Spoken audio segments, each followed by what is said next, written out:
கர்த்தரும் அருமை இரட்சகருமாயிருக்கிற இயேசு கிறிஸ்துவின் ஈடு இணையில்லா நாமத்தில் உங்கள் யாவருக்கும் என் அன்பின் வாழ்த்துக்களையும் ஸ்தோத்திரங்களையும் இந்த அருமையான வேளையில் நான் தெரிவித்துக் கொள்கிறேன். இந்த அருமையான நாளுக்கென்று ஆண்டவராகிய இயேசு கிறிஸ்து தருகிற அந்த மாறாத வார்த்தை என்னவென்று சொன்னால், மகனே மகளே, நீ பயப்படாதே, நீ இனி அலைந்து திரிவது இல்லை என்று ஆண்டவர் வாக்கு கொடுக்கிறார். இதுவரைக்கும் அநேக காரியங்களுக்கு நீங்கள் அலைந்து திரிந்து கொண்டிருக்கீங்க.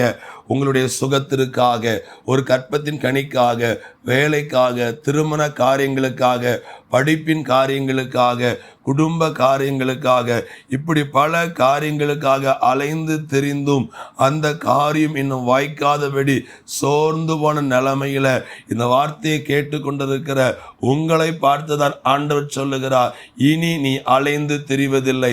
இதுவரைக்கும் எந்த ஆசீர்வாதங்களுக்கு நீ அலைந்து திரிந்தாயோ அந்த ஆசீர்வாதங்கள் உங்களை தேடி வரப்போகிறது என்று ஆவியான தேவன் நமக்கு தீர்க்க தரிசனமான வார்த்தையை தந்து, இந்த நாளிலும் அவருடைய மாறாத வார்த்தையை தந்து அவர் நம்மை ஆசீர்வதிக்கிறார். இந்த மாறாத வார்த்தை நம்முடைய வாழ்க்கையில் நிறைவேற வேண்டும் என்று சொன்னால், ஆண்டவர் அருவருக்கிற, ஆண்டவருக்கு விருப்பமில்லாத காரியங்களை நம்முடைய வாழ்க்கையை விட்டு அகற்றி கர்த்தருக்கு நேராய் திரும்பும் பொழுது அலைந்து தெரியாதபடிக்கு ஆசீர்வாதங்களை நாம் எளிதாய் பெற்றுக்கொள்ள முடியும்.